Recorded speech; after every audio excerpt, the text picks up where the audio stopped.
Sah wali yang namanya tertera di Lauhil Mahfuz sebagai penghuni neraka. Ada seorang sufi bernama Syekh Abdul Aziz Ad-Dabbagh. Beliau dalam kalangan tokoh tasawuf termasuk ulama kelas atas, wali minauliyaillah, ahli ibadah.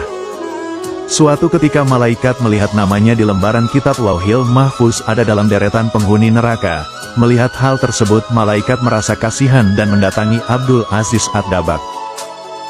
Malaikat berkata, "Wahai Abdul Aziz, untuk apa engkau ibadah sampai segitunya, sedangkan aku melihat namamu di lembaran Lauhil Mahfuz, engkau adalah penghuni neraka, mau ibadah gimana pun engkau tetap akan masuk neraka."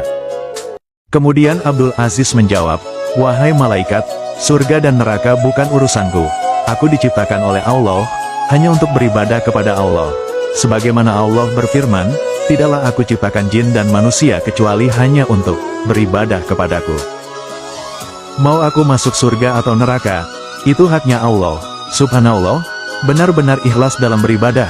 Kemudian malaikat kembali ke Lauhil Mahfuz dan dilihat namanya dirubah oleh Allah menjadi penghuni surga, sebab Allah berhak menetapkan kitabullah.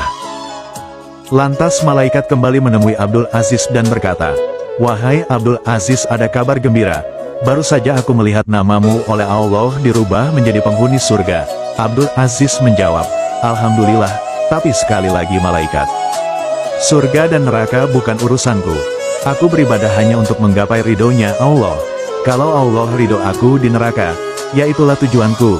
Malaikat pun takjub dengan keikhlasan Abdul Aziz dalam beribadah dan berkata, "Wahai Abdul Aziz, ikhlasmu inilah yang membuat Allah ridho dan merubah namamu menjadi penghuni surga."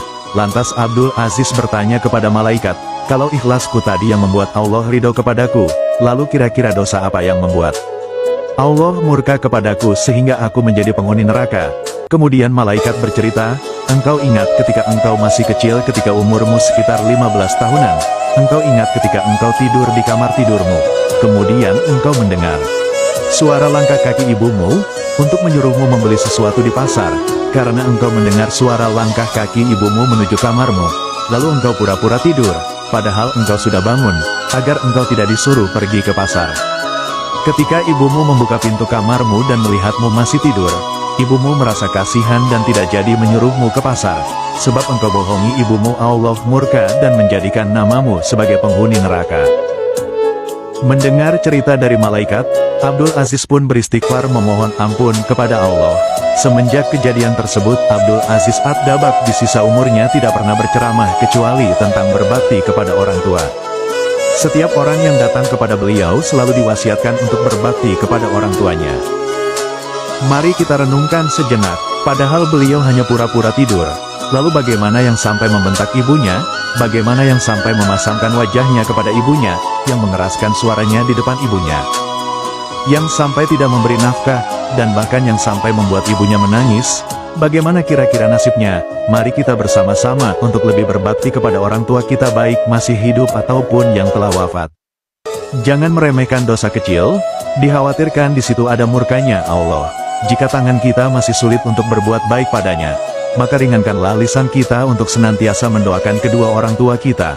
Semoga Allah mengampuni dosa orang tua kita.